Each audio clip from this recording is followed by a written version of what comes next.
Dear students, let us discuss first question of 15.1 exercise.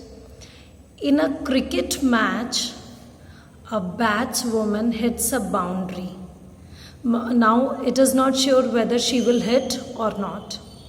She hits a boundary 6 times out of 30 balls. Means on 6 balls she hits a boundary. Find the probability that she did not hit a boundary. Out of 30 balls, she hit boundary 6 times. Then tell me how many times she did not hit. How do we get? 30 minus 6. On 24 balls, she will not hit the boundary. So let us find out. What do we write? First of all, we'll write hitting a boundary is equal to 6 times. Total number of balls played by the woman is equal to 30. Now, they have asked us this question, probability of not hitting a boundary. But we can ask you any question in the exam, like probability of hitting a boundary. So, probability of hitting a boundary, in hitting case, what is the chances? How many times she hit the boundary? 6. So, we'll write 6 in the numerator, and total number of balls played is equal to 30. So probability of hitting a boundary is equal to 6 by 30. We can reduce it in simplest form also, like 6 ones are 6 5. So probability of hitting a boundary is 1 by 5. Dear students, it is not necessary to convert in simplest form. You can leave this answer also. Now let us calculate number of balls for not hitting. If she hits 6 times, then how many times she did not hit? 30 minus 6. So, not number of balls on which no boundary hits up. No boundary is there. How many? 30 minus 6. That means 24 balls are there on which she did not hit. So what is the probability of not hitting a boundary? It will be number of not hitted balls means 24 divided by total number of balls played is equal to 30. So dear students, this is the answer. Again, you can convert it in the simplest form. As both are the multiples of 2, you can convert them, or 6. 6 4s are 24, 6 5s are 30. So this is your answer.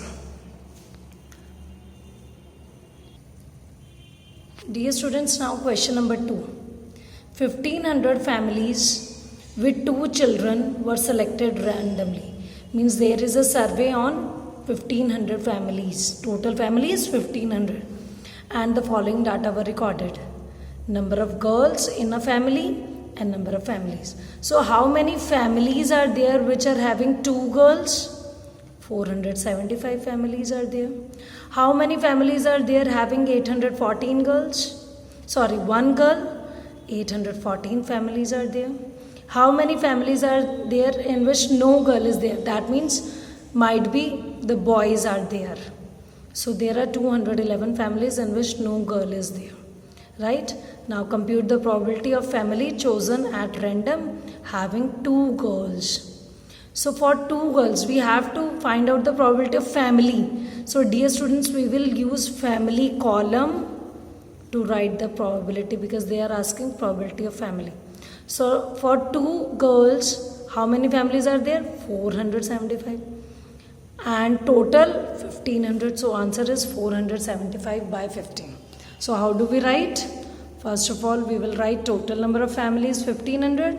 Now first part, number of families having 2 girls. How many? 475. So what is the formula? Probability of 2 girls is equal to number of families having 2 girls divided by total.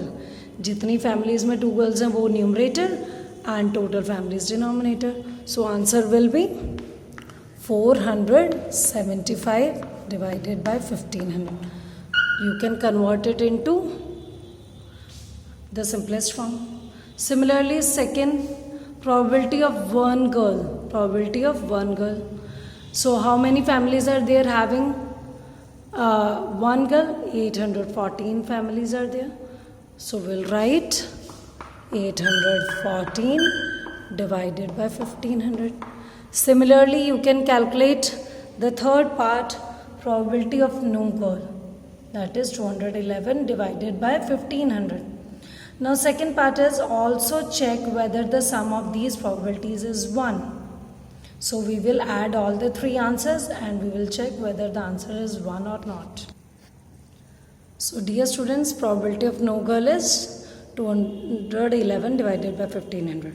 Now what they told us to do? That just add them and find out whether the answer is 1 or not.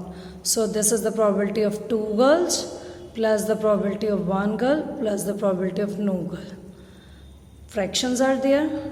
I have not converted them into simplest form so that the further calculation will become easy. The LCM will be 1500, and if the denominators are same, then we'll get the same numerators. By adding them, we'll get 1500 by 1500, and that is equal to 1. That means probability of an event plus probability of not an event is equal to 1. So dear students, in this way you will be able to solve the questions. Try the remaining questions of this exercise today yourself. Tomorrow we will move further. Thank you.